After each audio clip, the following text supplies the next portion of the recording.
Bismillah. Assalamualaikum warahmatullahi wabarakatuh.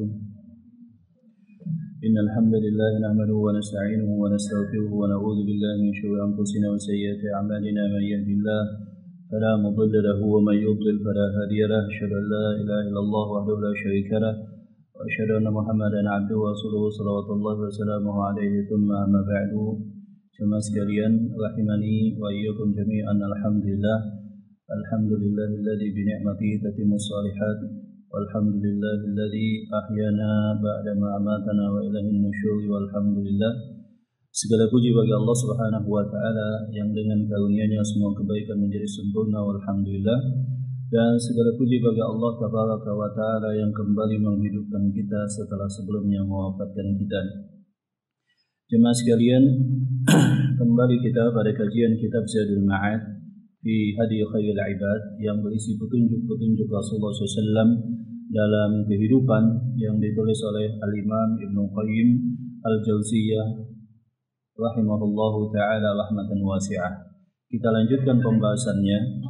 Qala al-muallifu rahimahullahu ta'ala, berkata penulis kitab ini yakni Al-Imam Ibnu Qayyim rahimahullahu ta'ala, faslun, fasal pembahasan. Di pembahasan sebelumnya kita telah membahas tentang apa saja yang dikatakan dan apa saja yang dilakukan oleh seorang muslim ketika emosinya memuncak. Hendaklah seorang muslim mengingat Allah Subhanahu wa taala, kemudian mengingat bahwa amarah itu berasal daripada api dan itu berasal daripada syaitan. Maka hendaklah seorang muslim untuk mengucapkan kalimat al-isti'adah minasyaitonir rajim. Dia beristi'adah kepada Allah Subhanahu wa taala daripada syaitan. A'udzubillahi minasyaitonir rajim. Dia kemudian beristighfar kepada Allah Subhanahu wa taala, dan yang lebih ideal dia wudu dan salat 2 rakaat. Dan salat 2 rakaat ketika saat emosi memuncak itu juga masuk dalam makna dan tafsir firman Allah Subhanahu wa taala, wasta'inu bis-sabri was-salah wa innaha lakabiratun illa 'alal khashi'in. Dan ini telah kita sebutkan bahwa seorang muslim dia bisa memanage emosinya dan dia tidak melampiaskannya. Sebab biasanya tindakan yang didasarkan atas emosi itu akan berujung pada penyesalan, dan pasti demikian. Demikian juga seseorang hakim, katakanlah qadhi, itu tidak boleh memutus satu perkara ketika dia tidak sedang stabil emosinya. Nah, kita lanjut pada pembahasan berikutnya, fasal pembahasan berikutnya. Wa kana sallallahu alaihi wasallam, dan adalah Rasulullah sallallahu alaihi wasallam ketika beliau melihat satu hal, idza ra'a ma yuhibbu, ketika beliau mengalami atau melihat satu hal yang menyenangkan hati beliau, maka beliau mengucapkan kalimat alhamdulillahilladzi bi ni'matihi tatimmus shalihat. Segala puji bagi Allah Subhanahu wa taala yang murni karena nikmatnya, karunia-Nya, semua kebaikan yang diinginkan menjadi sempurna. Maka seorang muslim senantiasa menyandarkan perkaranya kepada Allah Subhanahu wa taala.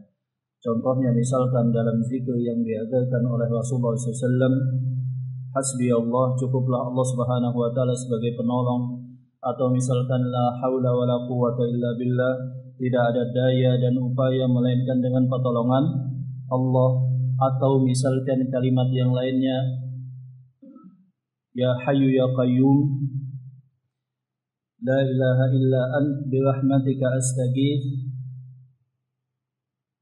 aslih li sya'ni kullahu wa la takilni ila nafsi tarfata ain. Ya hayyu ya qayyum, wahai zat yang al-hayy al-qayyum, fala takilni ila nafsi tarfata ain, janganlah engkau lepaskan aku dari pengawasan dan pertolonganmu walaupun hanya sekejap mata.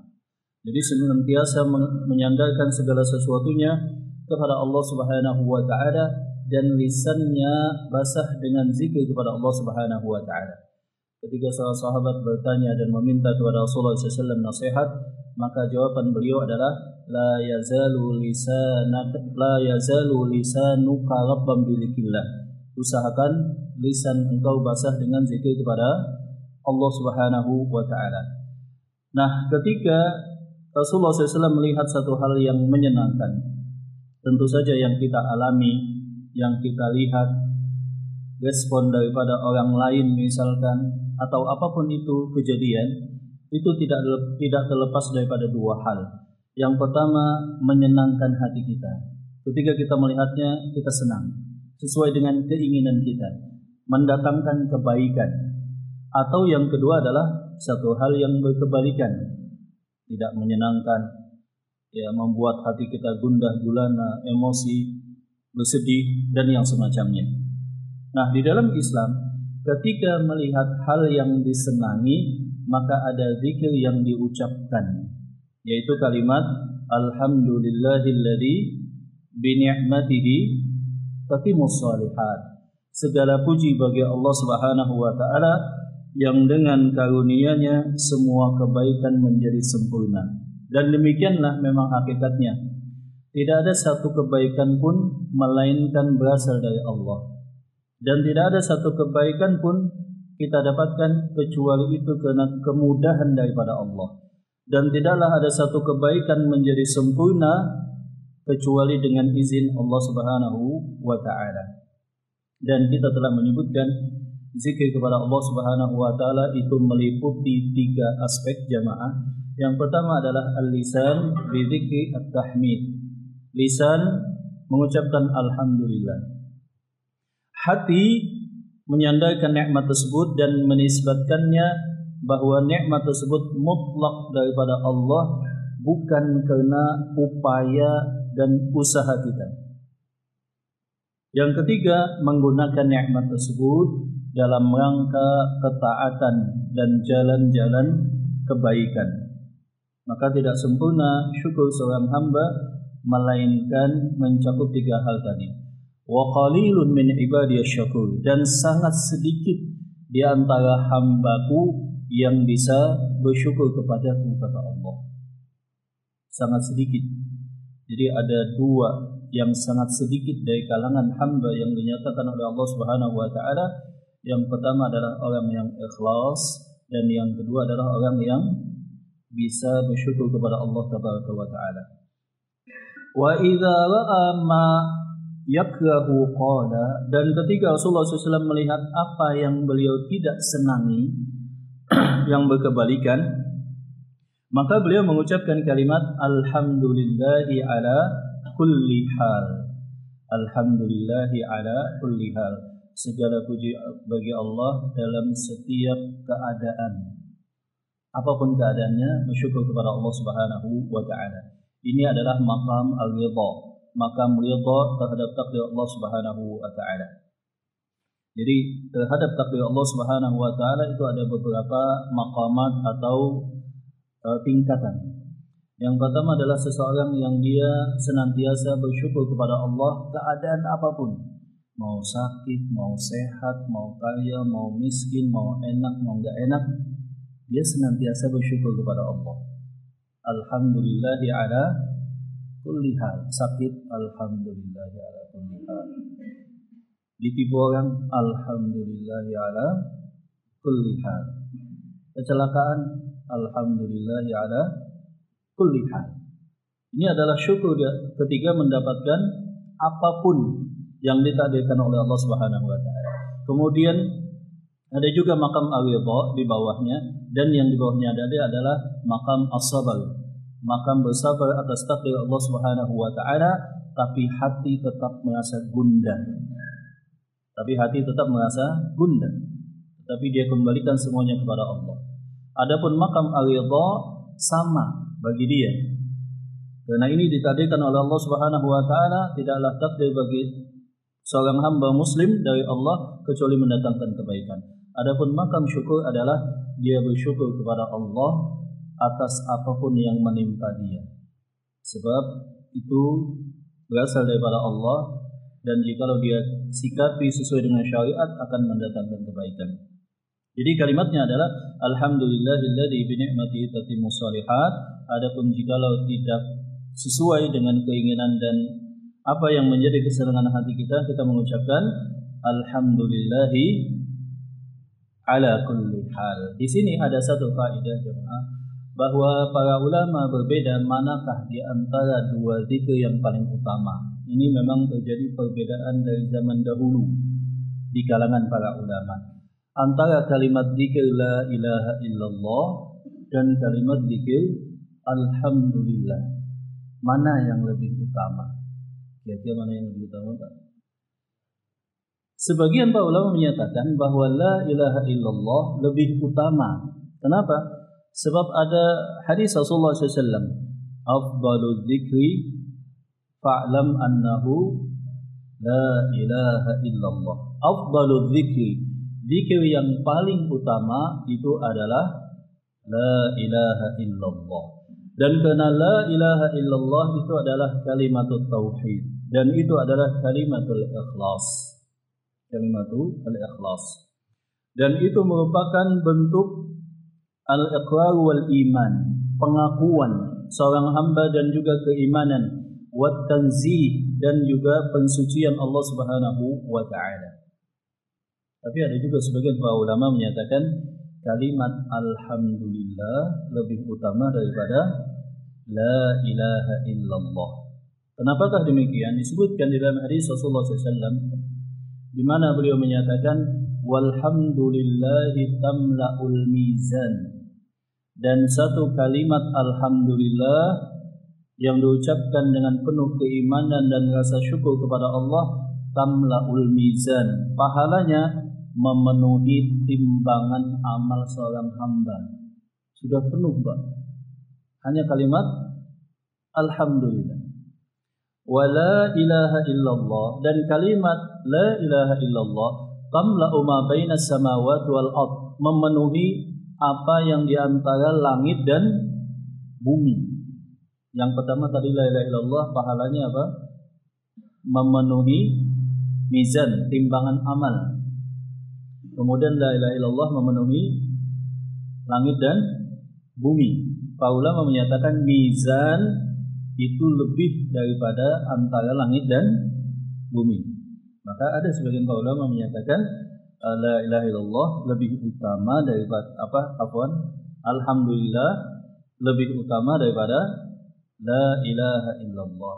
Sebagian yang lain menyatakan bahwa alhamdulillah itu lebih utama diucapkan. Kenapa? Sebab dalam kalimat alhamdulillah itu sudah terkandung makna kalimat la ilaha illallah. La ilaha illallah itu kan kalimat iman, kalimat ikhlas. Dan tidaklah mungkin seorang hamba mengucapkan alhamdulillah kecuali dia telah beriman dengan kalimat la ilaha illallah. Maka makamnya lebih tinggi alhamdulillah daripada la ilaha illallah. Sebagian yang lain menyatakan berdasarkan dalil firman Allah Subhanahu wa taala menceritakan ketiga malaikat. Ya. Mereka berkata, memohon kepada Allah, ya Allah, kenapakah engkau ciptakan Adam? Kenapakah engkau ciptakan Adam? Sedangkan kami para malaikat, wa nahnu nusabbihu wa nuqaddisu lak. Kami bertasbih dan juga memuji engkau.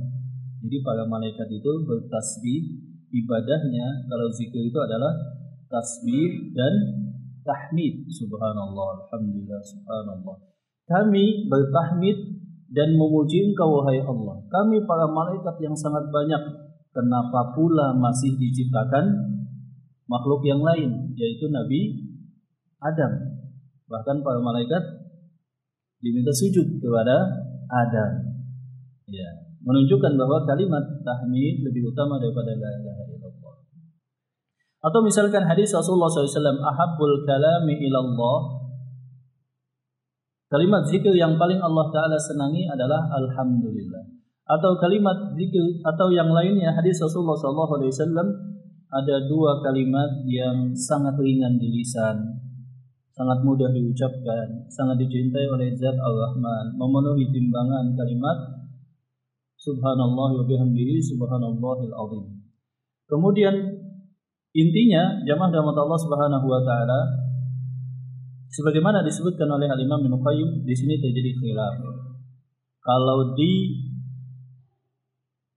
ijma, maksudnya kalau di jamak, kalau dua pendapat ini dikompromikan, maka sebagian para ulama menyatakan bahwa bagi seseorang yang belum muslim, tentu saja kalimatnya adalah la ilaha illallah lebih utama. Tapi bagi seorang muslim yang terbiasa mengucapkan la ilaha illallah, dia beriman kepada Allah, maka zikir alhamdulillah lebih utama. Sebagian ulama yang lain membantah dengan menyatakan tidak. Tetap kalimat la ilaha illallah yang lebih utama berdasarkan hadis yang sangat jelas dan tegas, maknanya juga sahih. Rasulullah SAW bersabda, afdalul dzikri fa'lam annahu la ilaha illallah. Zikir yang paling utama itu adalah la ilaha illallah. Nah, demikian. Dan ini perkara yang khilaf. Tapi kalau dilihat mantuk itu maksudnya teks hadis, zikir mana yang paling utama, yang secara letterlik jelas tegas, memang adalah kalimat afdalul dzikri fa'lam annahu la ilaha illallah. Baik, pasal pembahasan selanjutnya, wa kana sallallahu alaihi wasallam yad'u liman taqarraba ilaihi bima yuhibbu, dan adalah Rasulullah SAW tidak pernah lupa. Beliau senantiasa mendoakan terhadap siapapun yang berbuat kebaikan apapun, walau sedikit pun. Jadi Rasulullah SAW tidak pernah lupa, tidak pernah abai, tidak pernah tidak merespon setiap kebaikan apapun yang diberikan oleh orang lain, baik itu tenaga, baik itu harta, atau apapun, kebaikan apapun sedikit pun, beliau senantiasa memberikan respek dan respon yang positif. Falamma wada'a lahu Ibnu Abbasin wadu'ahu, dan ketika Ibnu Abbas meletakkan wadu'nya Rasulullah SAW, kalau bahasa Indonesia kan ada wadu jamaahnya, jadi ada wudu. Wudu itu adalah aktivitas wudu. Kalau wadu, bahasa Indonesianya waduk, itu apa? Waduk itu ya kumpulan air untuk wudu. Nah, itu namanya waduk. Mungkin diserap bahasa Indonesia waduk jadi seperti saat ini. Ya, jadi waduk itu air yang digunakan untuk wudu. Qala Allahumma faqihhu fid din wa 'allimhu ta'wil. Ya Allah, faqihkanlah, fahamkanlah Ibnu Abbas dalam agama, wa 'allimhu ta'wil, dan ajarkanlah kepada dia tafsir daripada Al-Qur'an.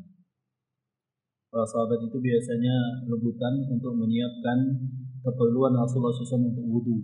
Air yang digunakan untuk wudu yang biasa melakukan adalah Anas bin Malik dan sebagian sahabat yang biasa membantu beliau, dan suatu saat Abdullah bin Abbas juga berkesempatan untuk menyiapkan wudunya Rasulullah SAW. Maka Rasulullah SAW mengucapkan kalimat doa, Allahumma faqihhu fid din wa 'allimhu ta'wil.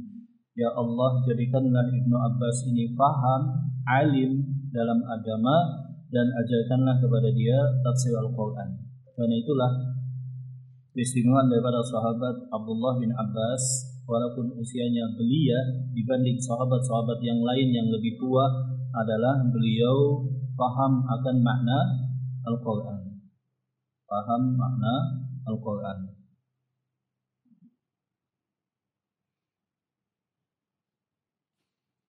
Selanjutnya, walamma da'amahu Abu Qatadah fi masirihi bil laili lamma mala an rahilati. Suatu saat Rasulullah SAW berada dalam satu rombongan perjalanan, dan saat itu di malam hari beliau sampai mau jatuh dari hewan tunggangan beliau, kemungkinan karena ngantuk. Maka oleh Abu Qatadah beliau diingatkan dan dibetulkan posisinya. Maka Rasulullah SAW merespon positif dan memuji serta mendoakan. Hafidhakallahu bima hafidta bihi nabiyya. Wahai Abu Qatadah, sebagaimana engkau perhatian dan menjaga nabimu, maka semoga Allah Ta'ala perhatian dan menjaga engkau. Jadi balasan yang sudah mencukupi, respon positif yang sangat bagus adalah ketika seseorang berterima kasih plus doa. Nah, adalah bentuk kesalahan ketika seseorang tidak ada respon positif. Makasih juga enggak, doa juga enggak. Itu kan sikap yang tidak terpuji. Atau dia hanya mengucapkan terima kasih, tidak didoakan. Jadi yang sempurna itu adalah seseorang yang pertama terima kasih, yang kedua membalas kebaikannya, dan yang ketiga mengucapkan doa. Kalau nggak bisa membalas, minimal terima kasih dan doa. Seperti itu. Dan itu selayaknya dilakukan terhadap semua kebaikan apapun yang orang lain berikan kepada kita. Kita harus membalas kebaikan tersebut. Wa qala, dan Rasulullah SAW beliau memberikan arahan, man suni'a ilaihi ma'rufun faqala li fa'ilihi jazakallahu khairan. Kalau kalian menerima kebaikan apapun dari orang lain, faqala li fa'ilihi, kemudian dia katakan kalimat, atau maknanya hendaklah dia katakan kalimat jazakallahu khairan, semoga Allah Subhanahu wa taala membalas engkau dengan kebaikan.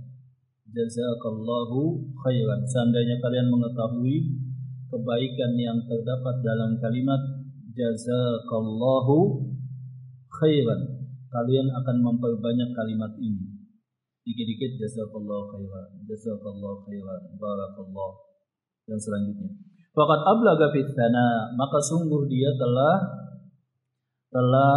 membalas kebaikan yang telah dia dapatkan. Minimal kalimat jazakallahu khairan, semoga Allah Subhanahu wa taala membalas kebaikan engkau. Di dalamnya sudah terkandung kalimat terima kasih, respect, dan di dalamnya juga terkandung kalimat doa kebaikan kepada Allah untuk yang berbuat kebaikan kepada kita tadi. Kalimatnya pendek, jazakallahu khairan. Jadi kalau kita melakukan satu kebaikan, kemudian saudara kita membalasnya jazakallahu khairan, itu sudah balasan yang setimpal. Jangan pula kita katakan, lah kenapa cuma jazakallah saja? Jazakallahu khairan itu sudah memadai, gitu maksudnya. Sudah cukup. Kalau ditambah lagi, nah itu tambahan yang sangat bagus. Wastaqwada min Abdullah bin Abi Rabi'ah malan. Suatu saat Rasulullah SAW kena kebutuhan, beliau berhutang. Jadi beberapa kali Rasulullah SAW meminjam harta. Contohnya di dalam hadis Jabir bin Abdullah, beliau pernah berhutang. Kemudian di dalam hadis ini beliau pernah berhutang kepada Abdullah bin Abi Rabi'ah, dan yang ketiga di antaranya adalah beliau berhutang sembako kepada seorang Yahudi. Beliau gadaikan baju besi beliau. Suatu saat Rasulullah SAW berhutang daripada seorang sahabat yang bernama Abdullah bin Abi Rabi'ah sejumlah harta, menunjukkan hutang itu hukum asalnya mubah, dengan ketentuan dia memang membutuhkan dan yakin bisa mengembalikan. Thumma waffahu iyyah, kemudian Rasulullah SAW melunasinya, mengembalikannya. Kemudian beliau berkata dan mendoakan, barakallahu laka fi ahlika wa malika, semoga Allah Subhanahu wa taala membalas engkau. Semoga Allah Subhanahu wa taala memberkahi keluarga dan harta engkau. Jadi kalau kita suatu saat minjam uang atau kita diberikan sesuatu, salah satu doanya selain jazakallahu khairan adalah, kalau bersifat harta, maka doanya adalah barakallahu fi ahlika wa malika. Kita misalkan dikasih satu hadiah, kita misalkan dikasih pinjaman uang atau yang semacamnya yang sifatnya harta, maka kita ucapkan barakallahu fi malika wa fi ahlika wa malika. Innama jazaa'us salafi, sesungguhnya balasan atas pinjaman yang diberikan kepada kita. Kalau ada orang dia menghutangi kita, adabnya balasan kita adalah alhamdu wal adab, ucapan kalimat syukur kepada Allah, mendoakannya dan melunasinya. Di dalam hadis Abdullah bin Jabir, Rasulullah SAW fanaqadani wa zadani. Rasulullah SAW mengembalikan pinjamanku dan beliau nambah. Ini pelunasan hutang, ini tambahan terima kasih.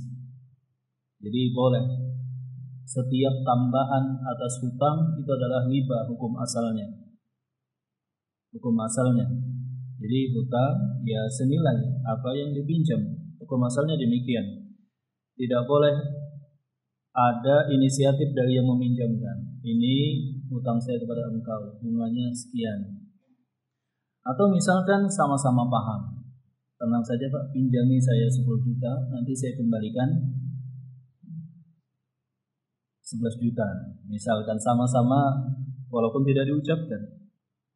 Yang boleh adalah jikalau itu terlibat dalam satu usaha, dijadikan modal, atau itu dijadikan sebagai transaksi.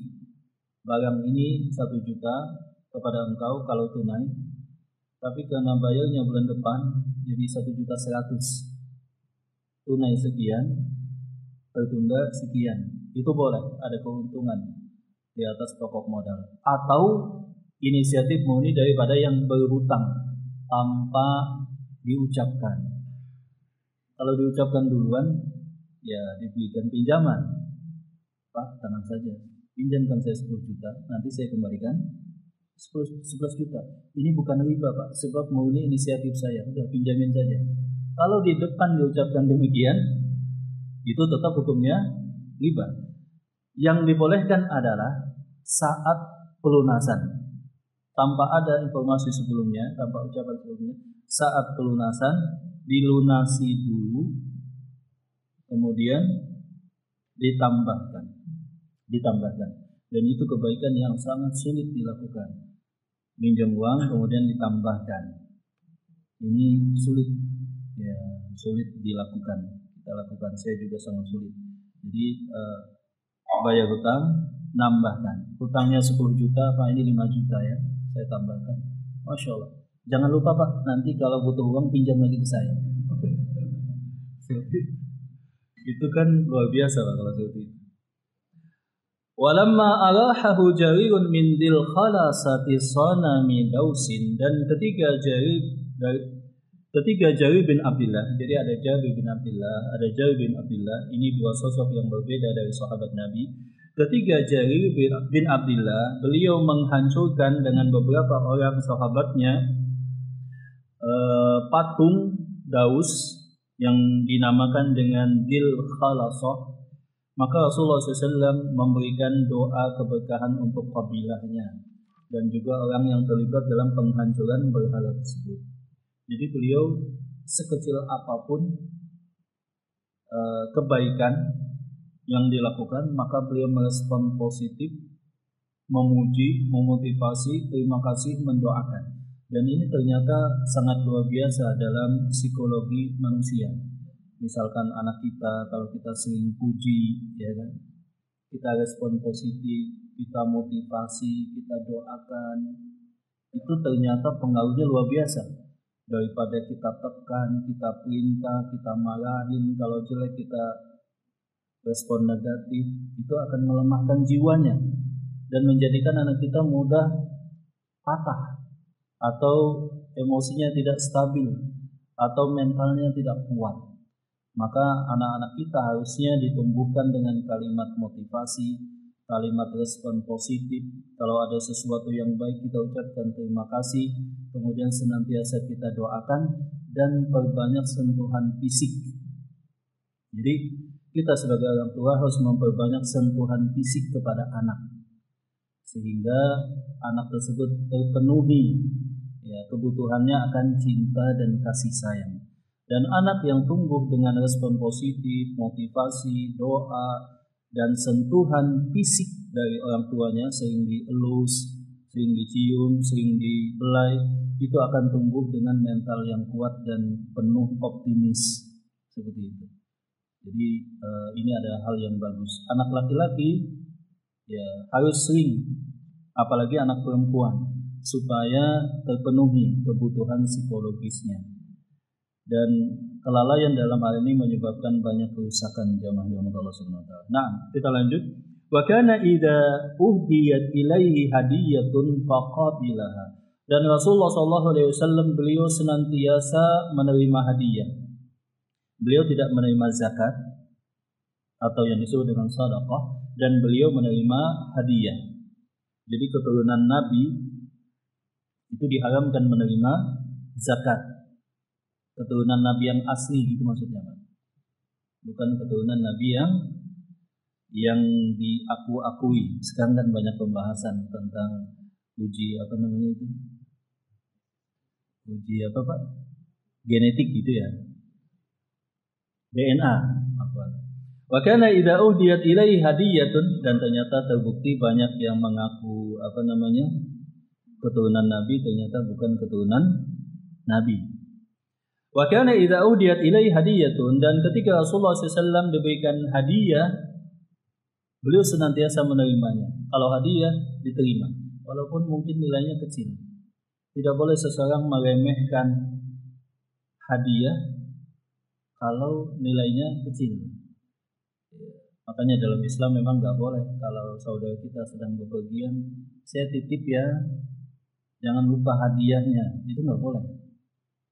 Sebagaimana kalau dikasih hadiah, saudara kita sedang safar jauh atau pulang kampung, kasih hadiah, kita respon dengan, lah kok hadiahnya, oleh-olehnya cuma ini, itu juga nggak boleh, Pak. Jadi sekecil apapun, semurah apapun, kita terima dan kita ucapkan jazakallah. Kafa 'alaiha bi aktsara minha. Ketika beliau dikasih hadiah, yang beliau lakukan adalah jazakallahu khairan, kemudian doa yang lain, barakallahu fi ahlika wa malika, dan beliau kafa'a yukafi'u mukafa'atan, itu maksudnya membalas yang sama, atau bi aktsara minha, membalas dengan yang lebih baik. Dan kebanyakan beliau membalas yang lebih baik. Kasih hadiah, beliau senang, Masya Allah, jazakallah, barakallahu fi ahlika wa malika, kemudian dikasih lagi hadiah yang lebih bagus. Bahkan dalam hadis Jabir bin Abdullah, beliau pernah menawar negosiasi onta miliknya Jabir bin Abdullah. Ya, di dalam hadis yang ditulis oleh, di dalam kitab Bulughul Maram, itu kan Jabir bin Abdullah ontanya letih, sakit. Didoakan oleh Rasulullah SAW sehingga laju, sehat. Kemudian Rasulullah SAW menawar onta tadi, melakukan mumakasah. Beliau tawar onta Jabir bin Abdullah dari awalnya 1 dinar sampai kurang lebih 100 dinar. Dibeli oleh Rasulullah SAW. Onta yang sedang sakit. Kemudian sembuh karena doa beliau sendiri. Kemudian beliau kan menawar harga dan beliau naikkan. Ya, beliau lama-kelamaan naikkan juga. Kemudian ketika diserahkan onta oleh Jabir bin Abdullah, wahai Rasulullah, ini onta yang Anda beli. Kalau begitu, kata Rasulullah SAW, ya, ini harganya 119 dirham. Nah, ini onta yang sudah saya beli, saya hadiahkan kepada engkau. Jadi itu adalah seni dalam memberi. Terkadang seseorang dia tidak senang dibantu. Kalau kita kasih uang, ada perasaan tidak enak dalam hatinya.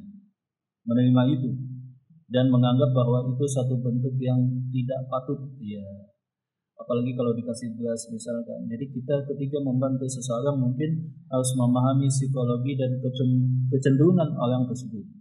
Ada orang yang senang dikasih duit, ada orang yang tidak mau. Nah, misalkan orangnya tidak mau, dibeli dengan cara membeli. Sebagaimana yang dilakukan oleh Rasulullah SAW, Rasulullah membantu ekonomi Jabir bin Abdullah dengan cara membeli ontanya. Saat itu Jabir bin Abdullah baru saja nikah dengan seorang janda. Jadi Jabir bin Abdullah ini punya beberapa anak perempuan, punya istrinya meninggal. Kemudian Jabir bin Abdullah langsung nikah beberapa hari kemudian. Dan memang sunnahnya jamaah, kalau ada duda itu jangan putus asa. Maksudnya putus asa apa? Bukan putus asa bahasa yang tepat. Apa ya, udahlah nggak usah nikah lagi. Enggak. Sunnahnya tetap nikah. Seperti itu, Pak. Sunnahnya duda. Tidak masalah juga langsung, mungkin minggu depan, bulan depan. Nah, beda kalau janda. Kalau janda berapa lama, Pak, iddahnya? Ada yang ingat? Arba'ata ashhurin wa ashra. 4 bulan plus 10 hari, nggak boleh nikah. Nah, Jabir bin Abdullah ini baru nikah, ekonomi beliau juga pas-pasan. Rasulullah SAW ingin bantu, tapi enggak dengan cara ngasih duit. Beliau lihat Jabir bin Abdullah punya onta, dan itu beliau lihat dalam satu perjalanan sakit-sakitan. Beliau ingin bantu, tapi dengan cara beli ontanya. Dibeli ontanya, diterima ontanya, dikasih harganya, ontanya dikasih hadiah lagi. Wahai Jabir bin Abdullah, engkau menikah dengan janda atau gadis? Abikun aw thaib. Kata Jabir bin Abdullah, dengan janda. Halla bikan, kenapa enggak nikah dengan gadis? Enggak masalah duda nikah dengan gadis. Seakan-akan kan pandangan masyarakat namanya duda itu, Pak, harus nikah dengan janda. Enggak, kata Rasulullah SAW. Duda juga kalau bisa nikah dengan gadis. Seperti itu. Halla tatajawaz bikran. Kenapa enggak nikah dengan gadis? Pertanyaan Rasulullah SAW. Kata Jabir bin Abdullah, li banat, aku mempunyai anak-anak perempuan yang sudah dewasa. Kalau nikah dengan gadis usianya sama, jadi teman, dan itu kurang bagus. Akhirnya yang dinikahi adalah janda. Maka Rasulullah SAW kemudian tidak mempermasalahkannya. Wallahu taala alam bisawab. Mungkin sampai di sini jamaah pembahasan kita sedikit. Ya, nanti kita lanjutkan. Ini kayaknya 1 kali pertemuan lagi atau 2 kali udah selesai. Sampai di sini mungkin ada pertanyaan jamaah. Tafadhalu.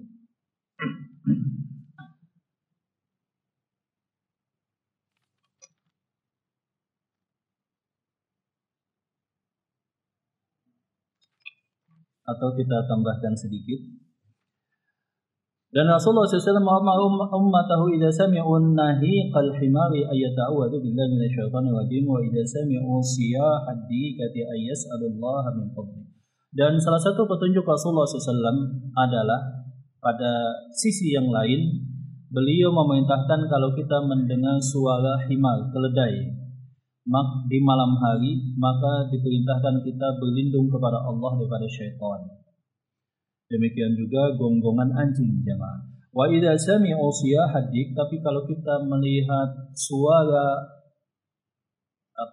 ayam jantan di tengah malam, biasanya lewat tengah malam itu kan ayam jantan mulai berkokok. Ayyas'alullaha min fadli, hendaklah kita berdoa kepada Allah terhadap kebaikan.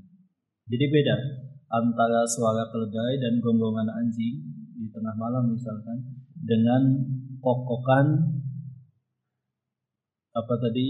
ayam jantan. Ayam jantan itu bagus juga dipelihara, Pak ya. Jadi alarm alami gitu ya. Jam 2 biasanya sudah mulai berkokok. Jam 2 sudah mulai berkokok. Wa yuwa anhu annahu amarahum bitakbir 'indal hariq, dan diriwayatkan, tetapi ini para ulama menyebutkan hadisnya lemah sebagiannya, bahwa Rasulullah SAW memerintahkan kaum muslimin ketika terjadi kebakaran di satu rumah atau bangunan supaya mereka bertakbir kepada Allah, kemudian berusaha memadamkannya. Mungkin ini dipahami azan. Sebagian kalau kebakaran ada yang azan, begitu Pak ya. Dan perintahnya itu adalah takbir saja, bukan azan. Dan yang kedua, hadis perintah takbir saat kebakaran itu juga lemah, jadi tidak kuat untuk diamalkan. Wa kariha li ahli al-majlisi ay yukhlu majlisahu min dzikrillah azza wa jalla. Dan Rasulullah SAW membenci jikalau ada satu perkumpulan apapun yang itu adalah kaum muslimin di dalamnya, baik ngumpul dengan teman, baik silaturahmi, atau ada acara perkumpulan, organisasi, apapun namanya, kalau yang melakukannya adalah kaum muslimin, beliau sangat membenci dan mencela jikalau di dalam majlis tersebut tidak ada yang berzikir kepada Allah Subhanahu wa taala. Beliau menyatakan, "Ma min qaumin yaqumuna min majlisin la yadhkurunallaha fihi illa qamu an mithli jifatil himar." Tidaklah ada satu kaum berkumpul di satu majlis, mereka yang berkumpul tersebut tidak berzikir kepada Allah, kecuali mereka berdiri dari majlis tersebut seperti mereka telah tersentuh, seperti mereka bangkai keledai. Wa qala man ka'ada maq'adan lam yadhkur Allah ta'ala illa kanat alaihi min Allah tiratun. Dan tidaklah ada satu kaum berkumpul untuk satu keperluan pembicaraan apapun itu, musyawarah, diskusi, atau pengajian, atau kongko biasa saja, ngopi misalkan, tidak berzikir kepada Allah kecuali itu terputus daripada rahmat, keberkahan, dan kerugian. Jadi walaupun kita ngajak teman ngopi misalkan, ya, dan ngopi itu cari juga tempat kafe yang tidak ikhtilat, tidak ada musik, itu Pak ya, kalau bisa. Kemudian sambil ngopi, sebelum kita bangkit, kita tutup majelis tadi dengan zikir kepada Allah dan salawat. Jangan lupa di setiap saat ketika ketemu dengan orang lain, namanya majelis, entah majelis ngopi, majelis apapun itu, jangan lupa untuk berzikir kepada Allah, kemudian mengucapkan doa kafaratul majlis dan juga sholawat, supaya waktu yang berlalu itu dianggap sebagai pahala di sisi Allah. Wa fi lafdin wa ma salaka ahadun tariqan lam yadhkurillaha ta'ala illa kanat alaihi tiratun. Demikian juga kalau kita menempuh satu perjalanan, berbanyak zikir kepada Allah supaya diberkahi, dirahmati, dan dapat curahan pahala. Wa qala, dan Rasulullah SAW juga beliau memberikan motivasi, kalau kalian bermajlis di satu majlis kemudian akan bangkit, maka ucapkanlah kalimat doa kafaratul majlis. Apa itu doanya? Subhanakallahumma wa bihamdik asyhadu an la ilaha illa anta astaghfiruka wa atubu ilaihi. Doa kafaratul majlis. Illa ghufira lahu ma kana fi majlisi dzalik. Kecuali semua yang di majlis tadi diampuni. Jikalau ada canda kelepasan atau ada gibah yang tidak sengaja atau hal-hal yang lain yang tidak patut, tidak sengaja di majlis tersebut, membaca doa kafaratul majlis. Dan doa kafaratul majlis ini memang khilaf di kalangan para ulama. Sebagian para ulama menyatakan sahih li ghairihi atau hasan, dan sebagian para ulama menyatakan hadisnya lemah. Adapun Syekh Al-Albani menyatakan bahwa hadisnya adalah hadis yang sahih, diriwayatkan oleh Al-Imam Tirmidzi dan Ibnu Majah di dalam kitab beliau Al-Kalimut Thayyib. Wallahu taala a'lam bis-shawab. Sampai di sini mungkin jamaah pembahasan kita. Ya, silakan Pak.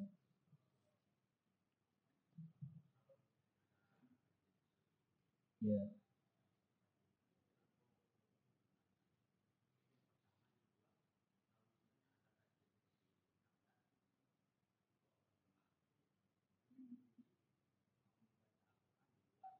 Ya. Iya, jemaah rahmat Allah Subhanahu wa taala, yang pertama sambil majlis, kemudian sambil zikir kepada Allah Subhanahu wa taala. Kalau bisa dua, maksudnya dua fokus, dan memang seorang laki-laki majarallahu liwajulin min qalbai fi jawfi. Allah Subhanahu wa taala tidak menjadikan seorang manusia dalam satu dadanya itu dua hati. Maksudnya sangat sulit untuk fokus pada dua hal dalam satu saat, paralel satu saat. Jadi boleh saja seseorang sambil mendengarkan kajian sambil zikir kepada Allah. Ketika dia juga masih bisa menangkap, dan itu bagus. Tapi kalau nggak bisa, ya seseorang fokus dengan kajian itu juga bagus. Sebagaimana perkataan Imam Syafi'i, dan itu sering saya sebutkan, laisa min ba'dil fardhah ibadatun afdalu min talabil ilm. Tidak ada sesudah ibadah fardu yang melebihi keutamaan menuntut ilmu. Ibadah fardu yang melebihi keutamaan menuntut ilmu. Nah, adapun mana yang lebih utama, apakah memilih baca Quran atau menuntut ilmu, dan masing-masing orang kan berbeda memang. Tidak juga bisa kita samakan. Ada seseorang yang dia misalkan ingin mengulang hafalan sesudah sholat subuh misalkan, ya, kemudian dia di pojokan atau di luar masjid dengan suara yang pelan, ya itu tidak bisa juga kita katakan harus ikut pengajian semua.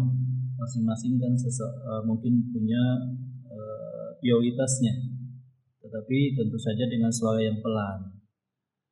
Sebab kalau kencang nanti ustadznya yang nyampaikan jadi lupa, Pak.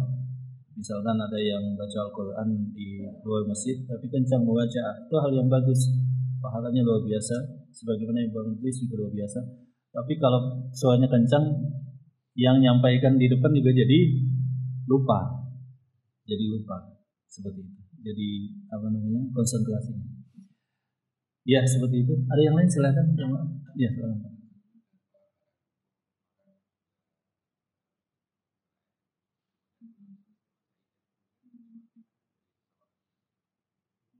Nah, janda dipinang. Hukum asalnya janda tadi berapa lama? 4 bulan 10 hari. Kecuali kalau dia melahirkan langsung, bisa lama, bisa cepat, Pak. Kalau janda hamil setelah 1 bulan melahirkan, nah udah boleh. Ayyadna hamlahun. Wanita yang hamil masa iddahnya sampai dia melahirkan, entah itu karena sebab cerai atau sebab meninggal. Nah, wanita yang dalam masa iddah itu rinciannya ada di dalam suratul Baqarah, kalau saya tidak iya betul ya. Ini dalam suratul Baqarah itu kan ada di dalam firman Allah Subhanahu wa taala tentang ayat talak dulu, kemudian itu ayat tentang masa iddah, kemudian tentang khitbah. Salah satunya Allah Subhanahu wa taala berfirman, wala junaha 'alaikum, dan tidak ada dosa atas kalian, fima aradtum min khitbatin nisa'i aw aknantum fi anfusikum alimallahu annakum satadkunahunna walakin la tuwa'iduhunna sirran illa an taqulu qawlan ma'rufa. Hukum asalnya tidak boleh khitbah wanita yang janda dalam masa iddah, tapi boleh namanya ta'rid. Wala junaha 'alaikum fima 'aradtum. Ta'rid itu adalah kalimat kiasan, tidak verbal terlik langsung, kalimat sindiran, Pak. Apa contohnya ya? Contohnya apa? Ada yang tahu? Mungkin jamaah tahu. Intinya seseorang menyatakan kepada janda yang sedang masa iddah bahwa dia ada rencana suatu saat khitbah kalau masa iddahnya sudah selesai. Apa bahasa kita, Pak? Intinya kalimatnya itu enggak belak-belakan gitu, Pak. Enggak langsung, tapi kalimat semacam ya itulah. Isyarat lah, betul Pak, isyarat. Kalimat isyarat lah. Apa contohnya Pak? Saya kesulitan. Mencari narasi yang tepat, redaksinya apa? Ya, antum bisa carilah insya Allah yang tepat. Jadi intinya dia berminat suatu saat. Dan itu bukan khitbah, itu boleh Pak. Itu boleh. Contohnya misalkan apa ya Pak? Saya juga bingung. Nah, tapi itu hati-hati ya kawan, tipis. Ya, tipis. Kalau sangat kalimatnya sangat jelas, orang yang mendengarnya paham, oh ini mau khitbah nanti. Nggak boleh. Jadi kalimatnya itu betul-betul halus, isyaratnya itu ditangkap hanya oleh si janda. Orang lain, ya apa maksudnya sih? Gitu. Hah? Nah itu nggak boleh Pak.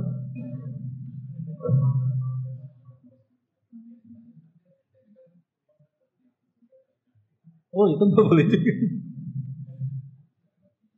Saya nanti khidbah kamu, tapi nunggu masa idah ya. Kamu tunggu saja. Oh itu nggak boleh Pak.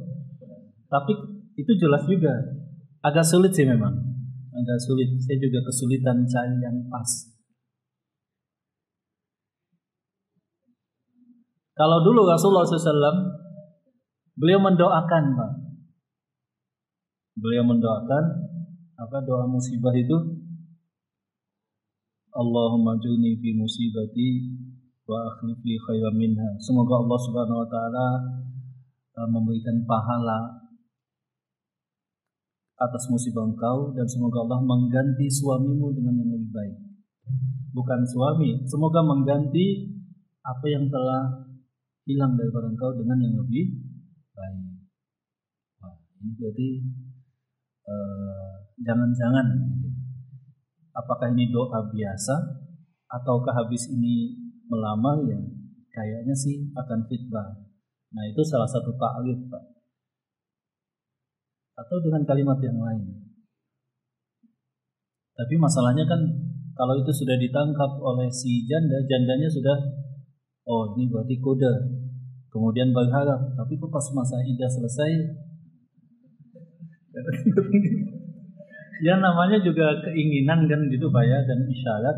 Kalau bisa alhamdulillah, kalau nggak bisa ya Allahumma syafa'al minta maaf. Mas, dulu kan ngasih isyarat mau khitbah, kok nggak datang-datang? Ya saya kan nggak bilang mau khitbah, saya cuma ngasih isyarat saja. Nggak juga bisa dituduh PHP Pak. Sebab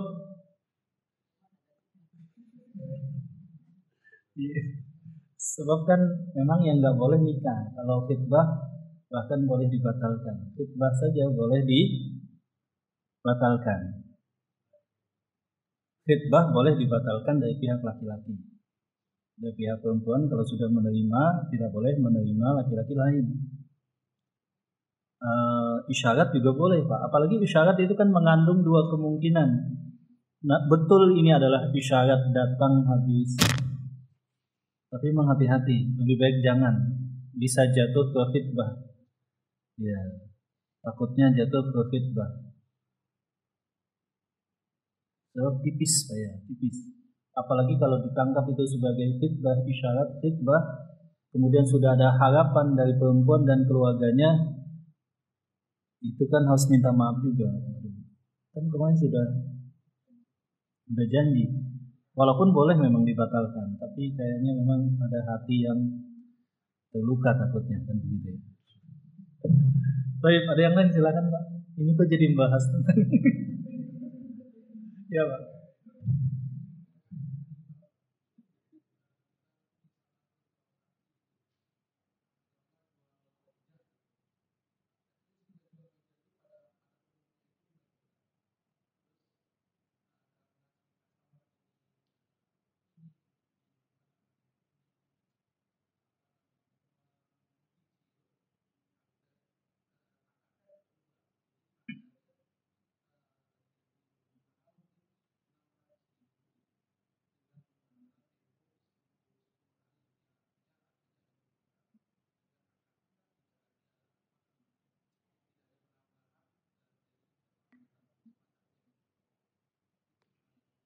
Iya, jadi kalau sejak awal disepakati maka boleh.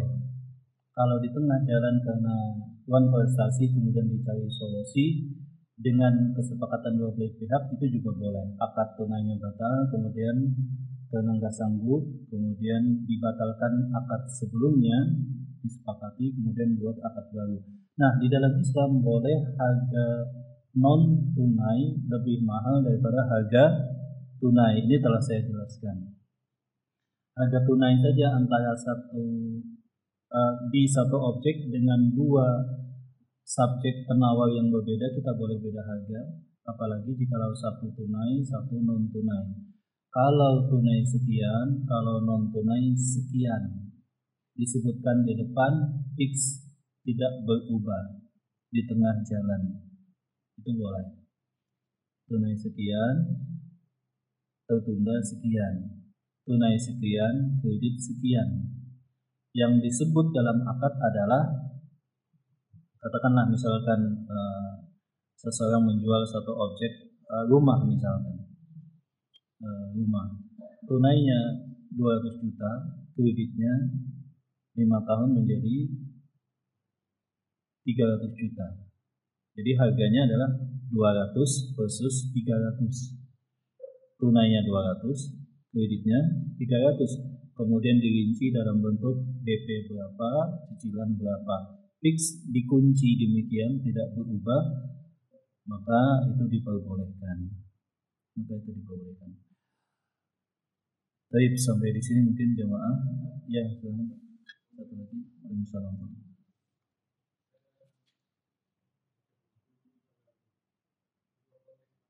Bukan janda tapi ya.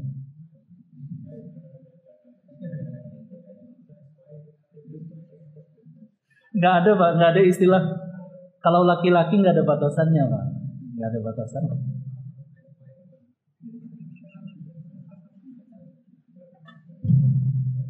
Itu namanya kalimat pesimis Pak, nggak boleh. Bahkan para nabi ketika 70 tahun tetap nikah. Apa Pak?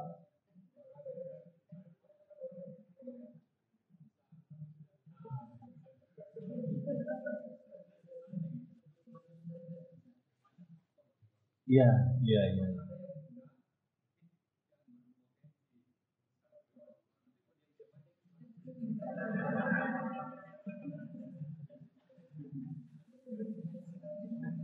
Iya, ini pertanyaannya Ustadz, bagaimana saya sudah tua, sudah expired dan sudah nggak mampu lagi untuk nikah.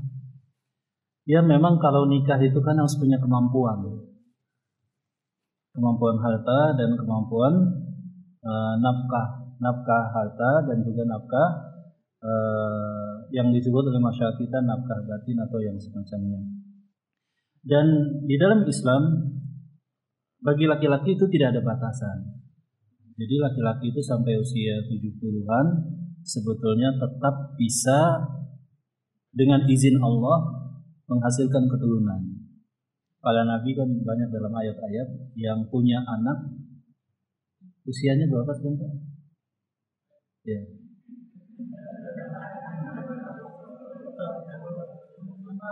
"75". Oh.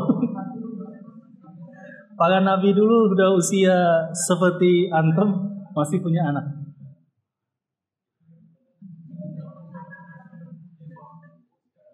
Ya, secara fisik.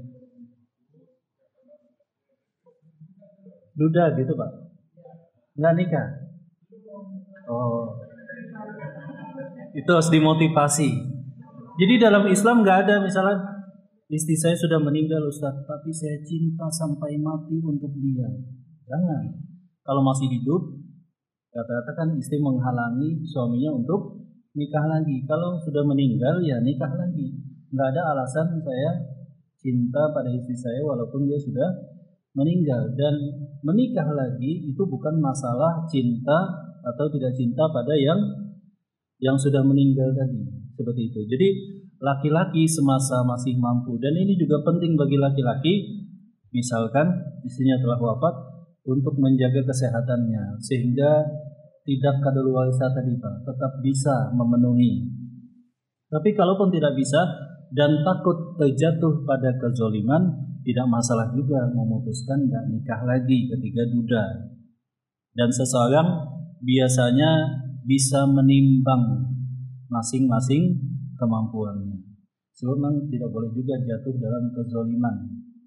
Kezoliman itu maksudnya nikah, misalkan usia udah 70, nikah dengan 20, tapi kemudian tidak terpenuhi, takutnya jatuh dalam kezoliman juga. Tapi memang duda masih sanggup, bisa kasih nafkah harta dan nafkah yang lainnya, itu memang ditekankan. Dan memang dalam studi bahwa duda yang nikah kembali itu peluang usianya lebih panjang, Pak. Itu ilmiah, Pak. Ada penelitiannya, ada juga. Demikian juga kalau duda walaupun tua nikah lagi, ternyata harapan hidupnya itu jadi lebih panjang. Semoga bermanfaat. Barakallahu fikum. Subhanakallahumma wa bihamdika asyhadu an la ilaha illa anta astaghfiruka wa atubu ilaik. Allahumma shalli ala Muhammad wa ala ali Muhammad. Alhamdulillah. Assalamualaikum warahmatullahi wabarakatuh.